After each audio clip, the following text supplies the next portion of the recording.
નમસ્કાર, આપ જોઈ રહ્યા છો ગુજરાતની number 1 news channel news 18 Gujarati. આપની સાથે હું પૃથા। સમાચારમાં સૌપ્રથમ વાત કરીએ સુરતની, તો સુરત પીપોદરા જીઆઈડીસીમાં કામદારોનો હોબાળો જોવા મળ્યો। કામદારને માર મારતા બબાલ થઈ હતી। કામદારોના ટોળા રસ્તા પર ઉતરી આવ્યા। કંપની બંધ કરાવતા અફરાતફરીનો માહોલ સર્જાયો હતો। બેકાબુ બનેલા ટોળાએ પથ્થરમારો પણ કર્યો। પોલીસે પરિસ્થિતિ પર કાબુ મેળવવા ટીયર ગેસના સેલ પણ છોડ્યા હતા। પોલીસે કેટલાક કામદારોની અટકાયત પણ કરી।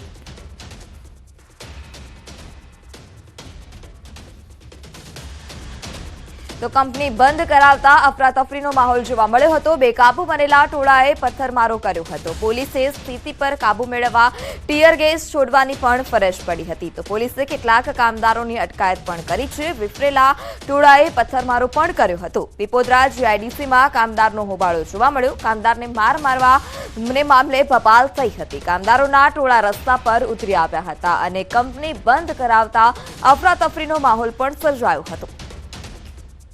સંવાદદાતા કેતન ફોન લાઈનથી જોડાઈ ચૂક્યા છે। શ્રી કેતન, કંપની બંધ કરાવવામાં આવી હતી, સમગ્ર ઘટના શું છે? કયા કારણોસર કંપની બંધ કરાવવામાં આવી અને હાલની શું સ્થિતિ જણાઈ રહી છે?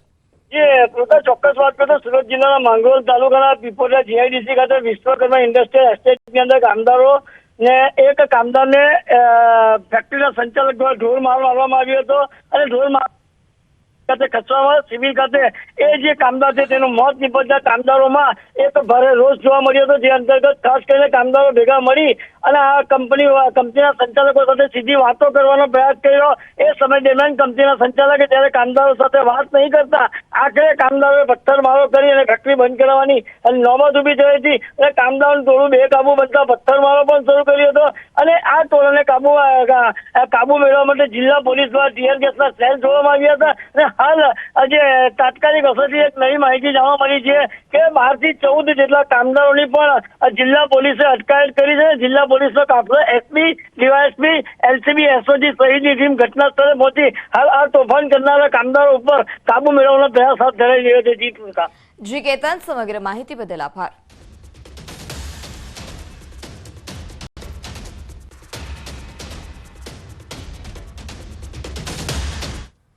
વડોદરામાં બાળકો ભરેલી સ્કૂલ રિક્ષાનો અકસ્માત। આરાધના સિનેમા રોડ પર આ બનાવ બન્યો હતો। સ્કૂલ રિક્ષાને પાછળથી ટેમ્પો ચાલકે ટક્કર મારી। અકસ્માતથી સ્કૂલ રિક્ષા પલટી હતી। બાળકો દબાયા। સ્થાનિકોએ તાત્કાલિક બાળકોને બહાર પણ કાઢ્યા હતા। અકસ્માતમાં કેટલાક બાળકોને નાની મોટી ઈજા પણ પહોંચી છે। અકસ્માત બાદ ટેમ્પો પણ રોડ પર પલટ્યો હતો। ટેમ્પો ચાલક નશામાં હોવાનો સ્થાનિકોનો આક્ષેપ છે।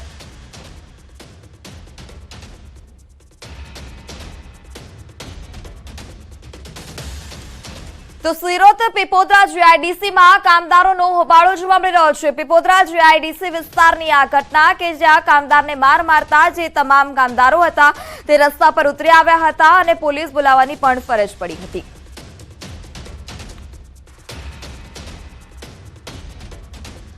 હિતેશ જોઈસર જે સુરત ગ્રામ્ય એસપી છે તે પણ આપણી સાથે જોડાયા છે। જી સર, સમગ્ર ઘટના શું હતી અને હાલ અત્યારે ત્યાંની શું પરિસ્થિતિ છે?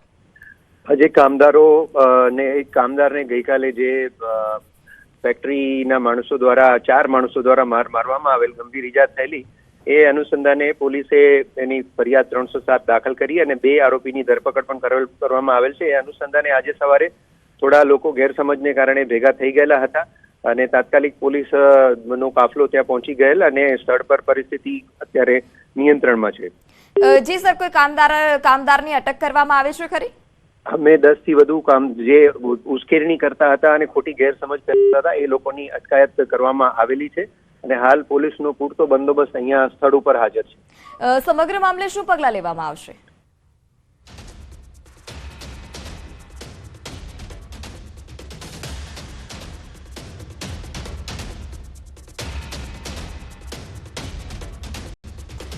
જી સર, આપ અમારી સાથે જોડાયા તે બદલ આપનો આભાર। તો બેકાબુ બનેલા ટોળાએ પથ્થરમારો કર્યો હતો। કંપની સંચાલકે એક કામદારને માર માર્યો હતો ને જેને લઈ અને તમામ કામદારો રસ્તા પર ઉતરી આવ્યા હતા। પીપોદરા જીઆઈડીસીમાં કામદારોનો હોબાળો જોવા મળ્યો અને વધારે ટોળું ઉશ્કેરાતા પોલીસ બોલાવવાની પણ ફરજ પડી હતી અને પોલીસે પરિસ્થિતિ પર કાબુ મેળવવા ટીયર ગેસના સેલ પણ છોડ્યા હતા।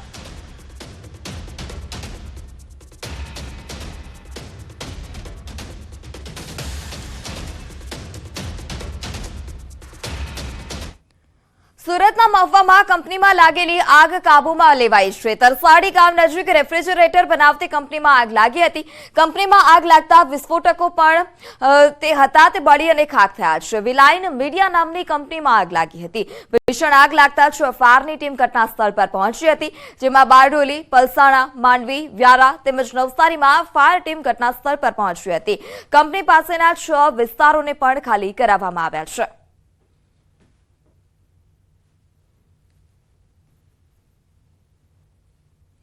અમદાવાદના વટવામાં ઉમંગ ફ્લેટમાં વીજ ડીપીમાં ધડાકા સાથે આગ લાગી હતી. ફ્લેટ સંકુલમાં મોડી સાંજે ડીપીમાં વિસ્ફોટ સાથે આગ લાગી હતી.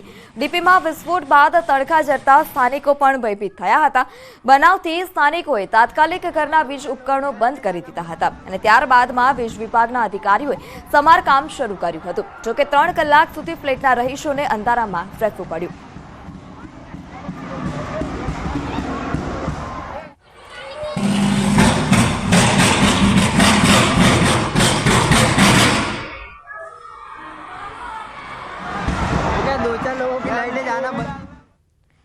ભરૂચમાં દહેજ ભરૂચ રેલવે ટ્રેક પર ફાટક મેનની ગંભીર બેદરકારીને કારણે અકસ્માત સર્જાયો છે. ફાટક ખુલ્લું હોવાથી ટ્રેન અને વેન વચ્ચે અકસ્માત સર્જાયો હતો.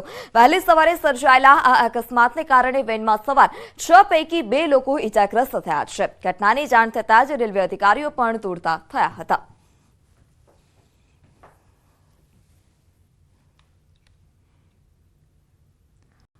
મોરબીમાં મૃત બાળકના અંગો મળવા મામલે રહસ્ય હજુ પણ અકબંધ છે. ગત તારીખ 10ના રોજ નજરબાજ રેલવે સ્ટેશન બાજુના રોડ પરથી કોથળામાં બાળકના આંતરિક અંગો મળી આવ્યા હતા અને ત્યારબાદ બીજા દિવસે મૃત બાળકનો માથાનો ભાગ પણ મળી આવ્યો હતો. પોલીસે બાળકની ઓળખ મેળવવા પોટલામાં મળેલા વસ્ત્રોના ફોટા જાહેર કર્યા, જેથી બાળકની ઓળખ થઈ શકે. પરંતુ બાળકનું માથું પ્રાણીઓએ ફાડી ખાધેલું હોય તેથી તેની ઓળખ કરવી હાલ અત્યારે મુશ્કેલ બની છે.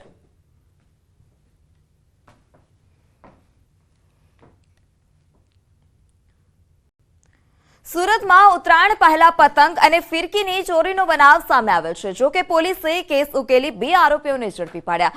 ઉત્તરાયણ પોલીસ મથકના હદ વિસ્તારમાં ઘરફોડ ચોરી થઈ હતી અને જેમાં પતંગ, બોબીન, ફિરકી સહિતના મુદ્દામાલની ચોરી થઈ. ચોરીનો બનાવ સીસીટીવી કેમેરામાં કેદ થયો હતો. આ કેસમાં ઉત્તરાયણના વીઆઈપી સર્કલ નજીકથી ગોડાદરાના 2 તસ્કરોની ધરપકડ કરાઈ છે. તો પતંગ ફિરકીની ચોરીનો બનાવ સીસીટીવી કેમેરામાં કેદ થયો છે. પોલીસે 2 આરોપીઓની ધરપકડ કરી છે. પતંગ અને ફિરકીની ચોરી કરવામાં આવી. ઉત્તરાયણ પહેલા પતંગ અને ફિરકીની ચોરીનો બનાવ જે હતો તે સુરતમાંથી સામે આવ્યો છે. આ સમગ્ર ઘટના સીસીટીવી કેમેરામાં પણ કેદ થઈ છે. પોલીસે 2 આરોપીઓને તમામ મુદ્દામાલ સાથે ઝડપી પાડ્યા.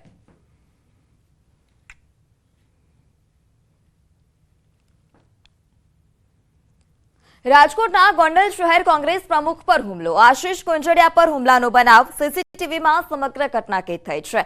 કારમાં આવ્યા હતા કેટલાક અજાણ્યા હુમલાખોરો. મારામારીનો બનાવ સીસીટીવી કેમેરામાં કેદ થયો છે. શહેર કોંગ્રેસ પ્રમુખને ગોંડલ હોસ્પિટલ ખસેડવામાં આવ્યા. પોલીસે સમગ્ર મામલે વધુ તપાસ હાથ ધરી છે.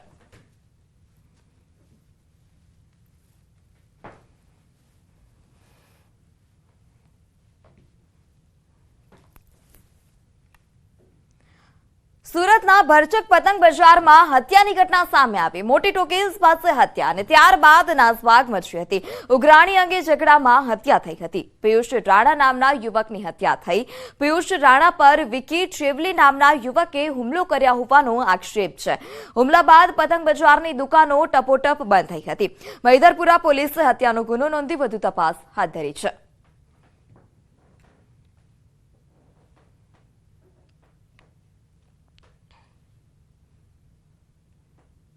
ઉત્તરાયણની રજાને લઈને ખેડાના ટીડીઓએ કરેલા હુકમથી વિવાદ સર્જાયો છે. 13 અને 14 જાન્યુઆરી આ 2 દિવસ દરમિયાન ગ્રામ પંચાયતમાં તલાટી અને સરપંચને ફરજ પર રહેવા હુકમ કરાયો છે. નાણાં પંચ સહિતના અધૂરા વિકાસ કામો પૂર્ણ કરવા તથા ઉત્તરાયણની સાંજે 4 કલાક સુધી સ્થળ પરથી ફોટા આપવા માટેનો ટીડીઓ તરફથી હુકમ કરાયો છે. ફોનલાઈનથી સંવાદદાતા ઉમંગ જોડાઈ ચૂક્યા છે. જે ઉમંગ, અધિકારીના ઠપકાથી બચવા ટીડીઓએ આ હુકમ કર્યો છે. શું છે સમગ્ર હુકમ અને તેનો વિરોધ પણ કરવામાં આવી રહ્યો છે? ચોક્કસ વાત કરવામાં તો જે પ્રકારે મૌધા ટીડીઓ દ્વારા એક હુકમ કરવામાં આવ્યો છે, મહત્વની વાત કરવામાં આવે તો જે પ્રકારે 15મું નાણાપંચ અને પીએમઆઈના જે કામગીરી બાકી હતી તે કામગીરી બાકી અંગે તેમને ડીડીઓએ અગાઉ ઠપકો આપ્યો હતો અને તેની અગાઉ સમયમાં બેઠક યોજાનાર છે. તો તેમને તલાટીના સરપંચને હુકમ કર્યો છે કે ઉત્તરાયણની જે રજાઓ છે તે રજાઓની અંદર પણ કામગીરી કરી અને આ તમામ જે કામગીરી બાકી છે તેનું પૂર્ણ કરી અને વહેલી તકે રિપોર્ટ કરવામાં આવે, કારણ કે જો જિલ્લા વિકાસ અધિકારી દ્વારા ઠપકો આપવામાં આવશે તેના ડરથી તેમને હુકમ અત્યારે સમગ્ર મામલો સામે આવશે. અત્યાર સુધીમાં ટીડીઓ દ્વારા ઓફિશિયલ કોઈ હજુ આ બાબતે જે પરિપત્ર જાહેર કર્યો તેના બાબતે કોઈ પણ સ્ટેટમેન્ટ આપવામાં આવ્યું નથી. જી પૃથા. જી ઉમંગ, સમગ્ર માહિતી બદલ આભાર. તો ટીડીઓએ કરેલા હુકમથી વિવાદ સર્જાયો છે. 13 અને 14 જાન્યુઆરીએ સરપંચ અને તલાટીને ફરજ પર રહેવા આદેશ કરવામાં આવ્યો છે. ટીડીઓના આ હુકમથી સરપંચ અને તલાટીમાં રોષ જોવા મળ્યો. તો અધિકારીના ઠપકાથી બચવા માટે ટીડીઓએ આ હુકમ કર્યો છે. સરપંચ અને તલાટીમાં પણ હાલ અત્યારે રોષ જોવા મળી રહ્યો છે. તો ટીડીઓના હુકમ સામે નારાજગી સામે આવી. ઉત્તરાયણમાં તલાટી અને સરપંચ ફરજ પર હાજર રહેશે. ઉત્તરાયણ સહિત 2 દિવસ ફરજ પર હાજર રહેશે. જ્યોતિબેન દેસાઈ જે ખેડા ટીડીઓ છે તે પણ આપણી સાથે જોડાઈ ચૂક્યા છે. જ્યોતિબેન, અધિકારીના ઠપકાથી બચવા આપે આ પ્રકારનો હુકમ કર્યો હોય તેવી માહિતી સામે આવી છે. સરપંચ અને તલાટીમાં પણ રોષ જોવા મળી રહ્યો છે. આપનું શું કહેવું છે? હવે આમાં એવું છે કે 15મું નાણાપંચ અને પ્રધાનમંત્રી આવાસ યોજના જે સરકારની બહુ જ મહત્વપૂર્ણ યોજનાઓ છે અને જેમાં 20-21 થી લઈને 22-23 સુધીના જેને કામ બાકી છે એવા જ તલાટીને આપણે હાજર રહેવા માટે હુકમ કર્યો છે કે એ તલાટીને વારંવાર તલાટી મિટિંગમાં પણ અવારનવાર સૂચના આપવા અને તેઓની સમીક્ષા કરવા છતાં પણ તેઓનો કોઈ પણ નોંધપાત્ર સુધારો આ કાર્યમાં જોવા મળ્યો નથી અને તેઓ જ્યારે જાહેર ચાલુ દિવસો હોય છે તેમાં કોઈ કાર્ય કરતા નથી તેવું ફલિત થઈ આવે છે અને તેના કારણોસર જ અમે આ ટાઈપનો એક હુકમ કર્યો છે. પરિપત્ર કર્યો નથી પરંતુ એક હુકમ કર્યો છે કે જેના પણ નાણાં પંચના સરકારના 20-21 થી લઈને 22-23 અને પ્રધાનમંત્રી આવાસ યોજના જે ગરીબોની લાભાર્થીઓની યોજનાઓ છે જેમાં પણ તે લોકો અંગત રસ નથી આપતા તેમાં એ અંગત રસ આપીને એ લાભાર્થીઓની યોજનાઓનું કામ સરકારશ્રીનું પૂર્ણ કરાવે અને નાણાં પંચની જે ગ્રાન્ટ છે તે સરેન્ડર કરવી ના પડે, બસ એ હેતુસર મેં આ 2 દિવસ કચેરી ચાલુ રાખીને તેઓને એ કામ પૂર્ણ કરવા માટેનો હુકમ કર્યો છે. જ્યોતિબેન, તો આપનું એવું કહેવું છે કે ટીડી જે તલાટી છે બરાબર છે તે આપના કહ્યામાં નથી? ના, કારણ કે તલાટીને જ્યારે પણ મીટિંગ લેવામાં આવે છે અને એ લોકોને વારંવાર કામવાર અને ગામવાર એ લોકોની સમીક્ષા કરવામાં આવે છે અને તેમ છતાં તેઓ દ્વારા આપવામાં કમિટમેન્ટ એ પણ તે લોકો પુરવાર કરી શકતા નથી અને જેના કારણે અમને પણ ઉપરથી ઠપકો મળે છે. વારંવાર એ કામ પૂર્ણ કરવા માટે એ બાબતનું ધ્યાન દોરવામાં આવે છે અને તે જ વસ્તુ ગ્રામ્ય કક્ષાએ એજન્સી ગ્રામ પંચાયત કચેરી કરતી હોય તલાટી સરપંચને તે કામ પૂર્ણ કરવા માટે જણાવવામાં આવે છે. તો જ્યોતિબેન, આવા તલાટીઓ વિરુદ્ધ કોઈ કાર્યવાહી કરવામાં આવી છે ખરી અથવા તો આપણે અગાઉ આગળ રજૂઆત કરી છે ખરી?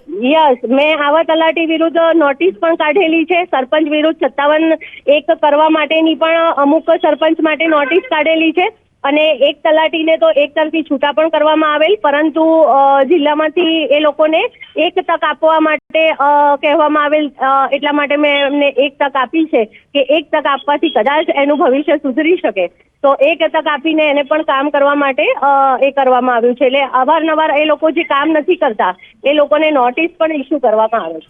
તો જ્યોતિબેન, સામાન્ય દિવસોમાં જો આવા પ્રકારના તલાટી અને સરપંચ કામ ના કરતા હોય તો શું આપનું એવું માનવું છે ખરી કે તે તહેવારમાં પણ આવીને કામ કરશે ખરી?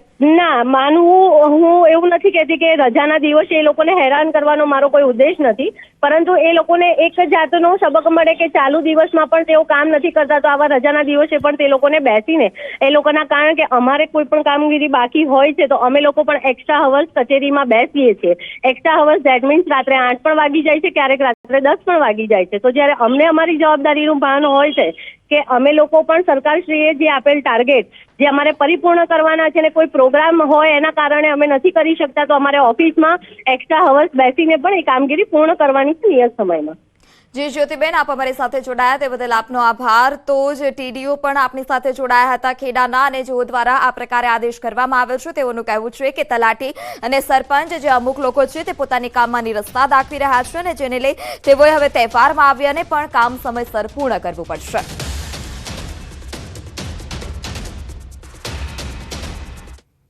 તો સમાચારોમાં હાલ સમય થયો છે વિરામનો. આપ જોડાયેલા રહો ન્યૂઝ 18 ગુજરાતી સાથે.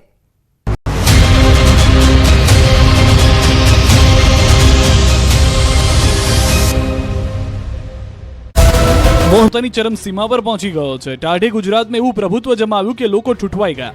ઠંડા પવનોને કારણે લોકો ઠૂઠવાયા છે. કાતિલ ઠંડીમાં ગુજરાત થીજી ગયું છે. મોટાભાગના શહેરો થરથર ધ્રુજી ગયા છે. નલિયામાં ઠંડીએ તમામ રેકોર્ડ તોડી નાખ્યા છે. નલિયામાં સિઝનની સૌથી વધુ ઠંડી નોંધાઈ છે. નલિયામાં એકાએક ઠંડીનો પારો 5 ડિગ્રી સુધી ગગડતા રાજ્યનું સૌથી ઠંડુ શહેર બન્યું છે. અમદાવાદમાં ઠંડીમાં વધારો નોંધાયો હતો. ડીસામાં 11 ડિગ્રીએ પારો પહોંચી ગયો છે. રાજકોટમાં 13 ડિગ્રી ઠંડી પડી. 1 ડિગ્રી જેટલું તાપમાન ઘટતા અમદાવાદમાં 16.4 ડિગ્રી લઘુત્તમ તાપમાન નોંધાયું. તો હવામાન વિભાગે આગાહી કરી છે કે 2 દિવસ બાદ ફરી કાતિલ ઠંડીનો પ્રકોપ જોવા મળશે. 2 દિવસ બાદ તાપમાનમાં 2 થી 3 ડિગ્રીનો ઘટાડો થશે. તો અંબાલાલ પટેલે પણ 2 દિવસ બાદ કાતિલ ઠંડીની આગાહી કરી છે. ઉત્તર ગુજરાત કચ્છમાં ઠંડીનું જોર વધુ રહેશે. કેટલાક ભાગોમાં પારો 10 ડિગ્રીએ ગગડી શકે છે. મકર સંક્રાંતિને ગણતરીના દિવસો જ બાકી રહ્યા છે ત્યારે આ વખતે ઉત્તરાયણ પર પતંગ રસિયાઓને જલસો પડી જાય તેવો પવન ફૂંકાશે. ઉત્તરાયણના દિવસે એવો પવન ફૂંકાશે કે પતંગ રસિકો પતંગ ચગાવીને થાકી જશે. હવામાન નિષ્ણાત અંબાલાલ પટેલે આગાહી કરી છે કે 14મીએ ગુજરાતમાં વાદળછાયું વાતાવરણ રહી શકે. ઉત્તરાયણ પર સવારથી ઠંડા પવન ફૂંકાશે. ઉત્તરાયણના દિવસે કેટલાક ભાગોમાં આંચકાનો પવન ફૂંકાઈ શકે છે. ત્યારે કેટલાક ભાગમાં કેવી રહેશે પવનની ગતિ તેની વાત કરીએ તો રાજ્યમાં 8 થી 25 કિલોમીટરની ઝડપે પવન ફૂંકાશે. મધ્ય ગુજરાતમાં આંચકાનો પવન ફૂંકાઈ શકે. ઉત્તર ગુજરાતમાં 10 થી 12 કિલોમીટરની ઝડપે પવન ફૂંકાશે. ઓખા, દ્વારકા, કચ્છમાં 20 કિલોમીટરની ઝડપે પવન ફૂંકાશે. પૂર્વ ગુજરાતમાં 8 થી 10 કિલોમીટરની ઝડપે પવન ફૂંકાશે. દક્ષિણ ગુજરાતમાં 20 થી 25 કિલોમીટરની ઝડપે પવન ફૂંકાશે. અમદાવાદ અને મધ્ય ગુજરાતમાં 10 થી 12 કિલોમીટરની ઝડપે પવન ફૂંકાશે. બીજી તરફ કેટલાક ભાગોમાં વાદળછાયું વાતાવરણ રહી શકે. 14-15 જાન્યુઆરીએ કાંઠાના કેટલાક ભાગોમાં વરસાદ થઈ શકે. કાંઠા વિસ્તારના લોકો રેનકોટ સાથે ધાબે ચડવું જરૂરી છે. 14 અને 15 જાન્યુઆરીએ રાજ્યના આકાશમાં વાદળો છવાયેલા રહેશે. અંબાલાલના મતે કાંઠા વિસ્તારના લોકો રેનકોટ સાથે ધાબે ચડજો. કાંઠાના કેટલાક ભાગોમાં થઈ શકે છે કમોસમી વરસાદ. ઉત્તરાયણ પહેલા પતંગ રસિયાઓ માટે અંબાલાલની આગાહી. રાજ્યમાં પતંગ રસિયાઓ માટે સાનુકૂળ પવન રહેશે. જો કે કેટલાક ભાગોમાં આંચકાના પવનથી બની શકે નિરાશાજનક સ્થિતિ. ઉત્તરાયણના દિવસે રાજ્યમાં 8 થી 25 કિલોમીટરની ઝડપે પવન ફૂંકાશે. 14 જાન્યુઆરી ઉત્તરાયણની રાત્રે પણ પવનનું જોર રહી શકે. જો કે વાસી ઉત્તરાયણના દિવસે પવનનું જોર ઘટવાનું અનુમાન. ઉત્તરાયણે પવનની ગતિને લઈને હવામાન વિભાગનું અનુમાન. ઉત્તર પૂર્વમાં 15 થી 20 કિલોમીટર પ્રતિ કલાકે પવન ફૂંકાશે. 14 જાન્યુઆરીએ પવનની ગતિ સામાન્ય રહેવાની આગાહી. નલિયામાં તાપમાનનો પારો 5 ડિગ્રીએ પહોંચ્યો. ડીસામાં લઘુત્તમ તાપમાન 11 ડિગ્રી નોંધાયું. ભુજ અને કંડલામાં 12 ડિગ્રી, તો રાજકોટમાં 13, ગાંધીનગરમાં 15 અને અમદાવાદમાં 16 ડિગ્રી તાપમાન નોંધાયું. ગુજરાતીઓએ આ ઉત્તરાયણ સ્વેટર પહેરી ઉજવવી પડશે. અંબાલાલ પટેલ અનુસાર 2 દિવસ બાદ રાજ્યમાં કાતિલ ઠંડીનું જોર વધવાની આગાહી. વાસી ઉત્તરાયણે પણ ઠંડીનું જોર વધી શકે. 2 દિવસ બાદ રાજ્યમાં ઠંડીનો ચમકારો વધશે. હવામાન વિભાગની આગાહી પ્રમાણે 2 દિવસ બાદ 2 થી 3 ડિગ્રી તાપમાન ઘટશે. હાલ સૌથી ઓછા તાપમાન સાથે નલિયા ઠંડુગાર. સાબરકાંઠામાં જોખમી સવારીનો વધુ એક video viral. Khedbrahma Ambaji highway પર ખાનગી વાહનોની છત પર મુસાફરો બેસાડાયા. વાહનમાં ક્ષમતા કરતાં વધુ મુસાફરો બેસાડી તેમના જીવ જોખમમાં મુકાયા. ભાવનગરના મહુવા માર્કેટ યાર્ડમાં ટ્રકની ટક્કરથી બાઇક ચાલકનું મોત. મહુવા તાલુકા ભાજપ ઓબીસી મોરચાના મંત્રી અને અનાજના વેપારી કિરીટભાઈ સોલંકીનું અકસ્માતમાં મોત થયું. બાઇક પર જતા સમયે ટ્રકની ટક્કરે આવી જતા મોત. કોંડલમાં ભાદર નદીના કાંઠે મગર દેખાયો. ભાદર નદીના દેવળકા વિસ્તારમાં મગર આવી ચડતા ખેડૂતોમાં ભયનો માહોલ. વન વિભાગે મગરનું રેસ્ક્યુની કામગીરી હાથ ધરી. ગીર સોમનાથમાં ધોળા દિવસે દીપડાના આટાફેરા. વેરાવળના બાદલપરા ગામમાં દીપડો દેખાયો. સરસ્વતી નદીના પુલ પરથી પસાર થતો દીપડો દેખાયો. દીપડાના દ્રશ્યો કેમેરામાં કેદ. અમરેલીમાં રોડ અકસ્માતમાં સિંહણ ઘાયલ. મંજિયાસર ગામ નજીક રોડ પાર કરતી સિંહણને કારે ટક્કર મારી. કારમાં જૂનાગઢના જૂના સ્વામિનારાયણ મંદિરના કોઠારી સ્વામી સવાર હતા. ઘાયલ સિંહણને સારવાર માટે ખસેડાઈ. અમરેલીમાં ટ્રેનની અડફેટે વધુ એક સિંહનું મોત. સાવરકુંડલાના અમૃતવેલ નજીક ગુડ્સ ટ્રેનની અડફેટે 4 વર્ષના સિંહનું મોત. રેલવે ટ્રેક નજીક ખેતરમાંથી મળ્યો સિંહનો મૃતદેહ.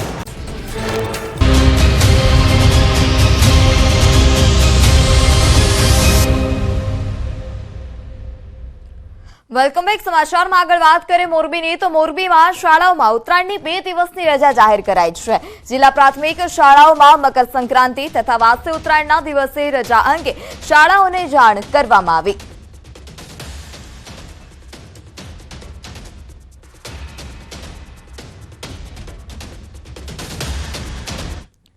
વડોદરાની મહાલક્ષ્મી બેંકની માન્યતા આરબીઆઈએ રદ કરી છે. બેંકના અણઘડ વહીવટને કારણે આરબીઆઈનો મહત્વનો નિર્ણય.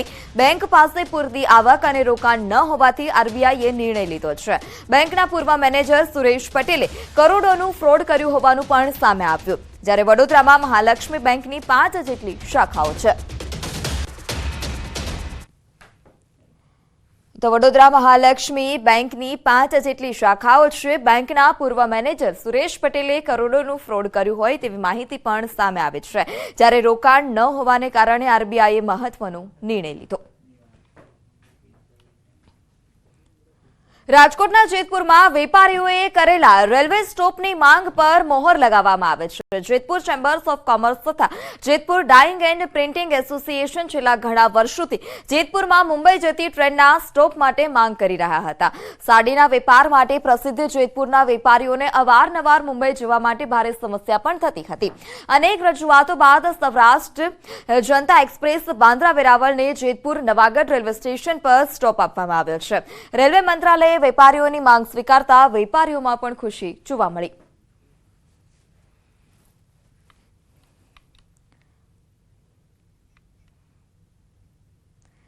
અમદાવાદમાં અબોલ પક્ષીઓ માટે કરુણા અભિયાનની શરૂઆત. સીએમ ભૂપેન્દ્ર પટેલના હસ્તે પતંગ દોરીના ઘાયલ થયેલા પક્ષીઓને બચાવવા માટેનું અભિયાન શરૂ કરાયું છે. રાજ્યમાં કરુણા અભિયાન અંતર્ગત 459 કલેક્શન સેન્ટર, 488 સારવાર કેન્દ્રો, 738 પશુ ચિકિત્સક તે ઉપરાંત 8060 કર્મચારીઓ અને સ્વયંસેવકો ખડે પગે રહેશે. અમદાવાદમાં 20 સારવાર કેન્દ્રો પર 54 સ્વયંસેવી સંસ્થાઓની ભાગીદારી પર 118 કલેક્શન સેન્ટર કાર્યરત કરાયા છે, જ્યાં 216 વેટરનરી ડોક્ટર અને 2800 સ્વયંસેવકો ફરજ બજાવશે. આ પ્રોગ્રામમાં ખાસ કરીને જો ઇન્જોર્ડ થાય છે બર્ડ્સ, એમને ટ્રીટમેન્ટ કરીએ છીએ અને પછી રિલીઝ કરીએ છીએ.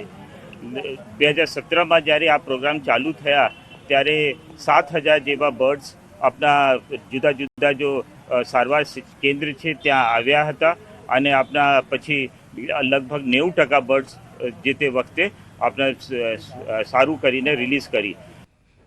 રાજકોટ જિલ્લા પંચાયત કોંગ્રેસ પક્ષના નેતાની હકાલપટ્ટી. અર્જુનભાઈ ખાટરિયાને જિલ્લા પંચાયત કોંગ્રેસ પક્ષના નેતા તરીકે તાત્કાલિક અસરથી દૂર કરવામાં આવ્યા છે. પક્ષને નુકસાન કરતી પ્રવૃત્તિની સ્થાનિક નેતાઓએ કરી હતી ફરિયાદ. ફરિયાદોને પગલે પ્રદેશ અધ્યક્ષ શક્તિસિંહ ગોહિલની સૂચના બાદ આ મહત્વનો નિર્ણય લેવાયો.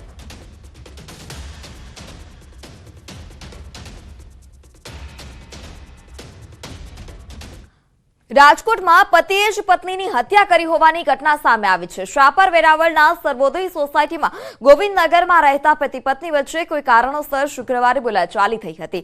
ત્યારબાદ કમળા પરમારના પતિ પ્રેમજી પરમારે તેને બોથડ પદાર્થથી ગંભીર ઈજાઓ પણ પહોંચાડી.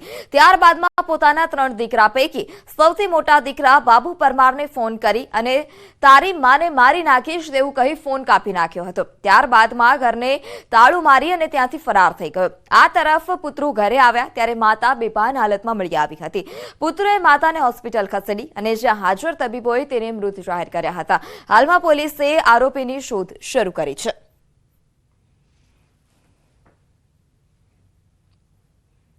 અમદાવાદ પોલીસે હુમલો કરનાર 7 આરોપીઓને ઝડપી પાડ્યા છે. ગત 22 ડિસેમ્બરે આરોપીઓએ એક યુવક પર હુમલો કર્યો હતો. ભોગ બનનારે અનેક વખત સ્પા સંચાલક વિરુદ્ધ અરજી પણ કરી હતી અને જેની અદાવત રાખી સ્પા સંચાલકે ફરિયાદીની સોપારી આપી હતી. ફરિયાદી પોતાની કારમાં જઈ રહ્યા હતા તે જ દરમિયાન તેને રોકી માર મારવામાં આવ્યો. पता किया कि क्या लेके आए थे वो लोग, उसमें उनकी आइडेंटिफाई हुई कि 2 एक्टिवा लेके आए थे, वो 3-4 लोग थे. उसके बाद उनको ट्रैक किया कि कौन लोग थे और ट्रैक करके और इसको जो है शोध निकाला. स्पा का जो ओनर है या मतलब जो बिजनेस कर रहा है उसने किसी को सुपारी दी थी कि ये जो है विक्टिम है उसको मार डालना है क्योंकि वो बार बार परेशान करता है स्पा के बिजनेस में, इसलिए सुपारी दी गई थी. लगभग 3.5 लाख रुपए किसी को देने की उन्होंने. તો સમાચારોમાં અત્યારે બસ આટલું જ. વધુ સમાચાર માટે જોડાયેલા રહો ન્યૂઝ 18 ગુજરાતી સાથે. નમસ્કાર.